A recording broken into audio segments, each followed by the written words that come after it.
Welcome to the Whitetail Watch. Today is November 8th and we're heading into the weekend of the 11th and 12th. Weather-wise, we really couldn't have asked for a lot better conditions. Temperature has been cool enough. We haven't had rains that we've had to deal with a lot right here. I know some parts of the country it's been too warm, but let's say in the central United States, the conditions have been really good.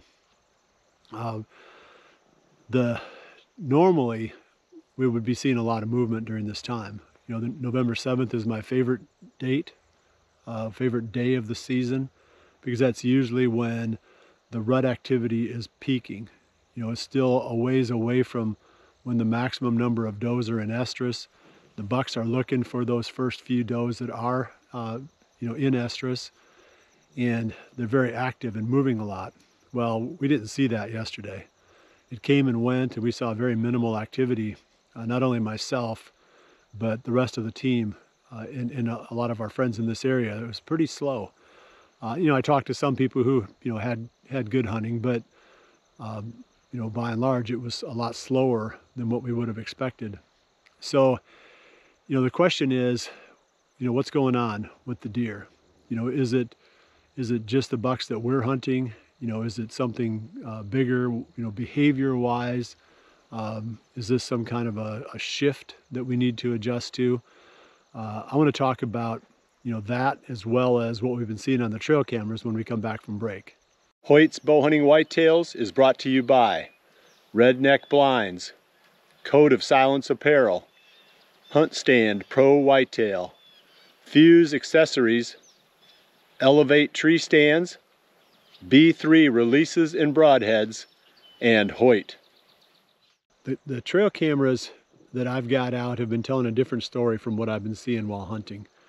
And I find that interesting. The buck that I'm after has been really hard to pin down. He's got a pretty big range, and I've hunted all parts of that. And in the process of doing it, I haven't seen him. I guess I bumped him once going in to put a tree stand up. But as far as natural movement, he hasn't been moving. And while I'm hunting him, I haven't been seeing, much activity from other bucks either. So that's been my experience. Ethan's got a similar story to tell. He's hunting one deer and in the process of trying to hunt that deer, which he hasn't seen recently, not since back in late October. He's not seeing much just, general buck movement either. And a lot of the people we've talked to have said the same thing. So again, we're coming back around to, what does this really mean? But the interesting part is, it's completely different on my trail cameras. They're telling a different story. I'm seeing a lot of buck activity on my cameras. There's one buck in particular. He's a deer that we'd call Jordan's buck. He's a nice 4-year-old, and I'm not going to hunt this deer, but if Jordan wasn't injured, she injured her shoulder, we'd be able to get on this buck pretty easily. He's daylight active on 2 or 3 cameras, all over the scrapes, moving a lot. That buck seems like he knew that the early part of the rut was supposed to be a high activity time. So maybe it comes back to the one thing that we've always talked about, and that is the fact that every buck is different. And, in general, I think it's been slow, but that doesn't mean that every single deer, every single buck is inactive. So let's figure out what to do next. The normal behavior this time of the year would mean that the does are going to stop coming out to the open. They're not going to come out to the feeding areas anymore. They don't want to be harassed by every buck that's on the move. They're sick of being chased around.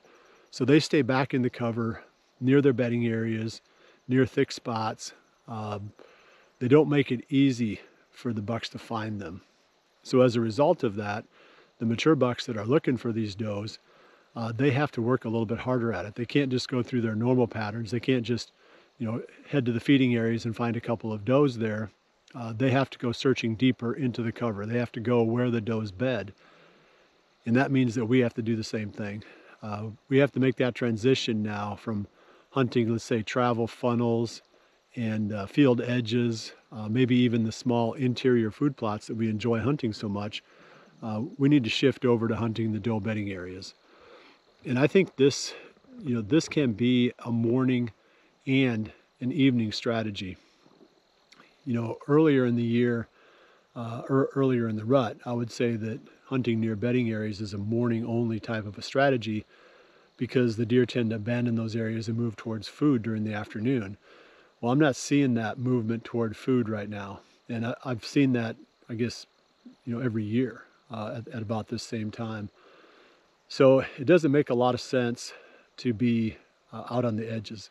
You need to be in deep. You need to be close to where the does bed, mornings and evenings. This can be tough. I mean, it can be hard to hunt these spots without the deer knowing it.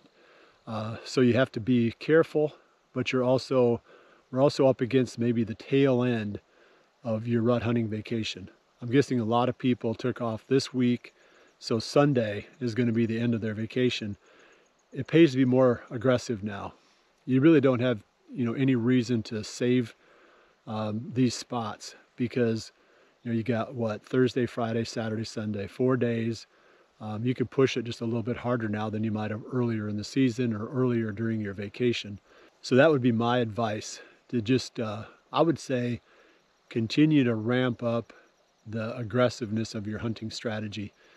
And if you don't have, let's say, a tail end coming up to your hunting vacation, let's say that this really, you've got the whole, rest of the early part of the rut off, well, then I wouldn't do that. I guess I'd continue to hunt a little bit more conservatively and let time be your friend. But if you got a ticking clock like most people do, this weekend is probably the time to go into your most your best spots, but the ones that are the most sensitive, where hunting pressure in those areas is going to affect the deer a lot quicker than hunting pressure in other areas. I'm not necessarily going to do that here because I don't have that ticking clock. To be honest with you, the best hunting for me is going to come probably at the very tail end of the rut because I've got so much food here and these deer don't feel any kind of stress whatsoever at this time.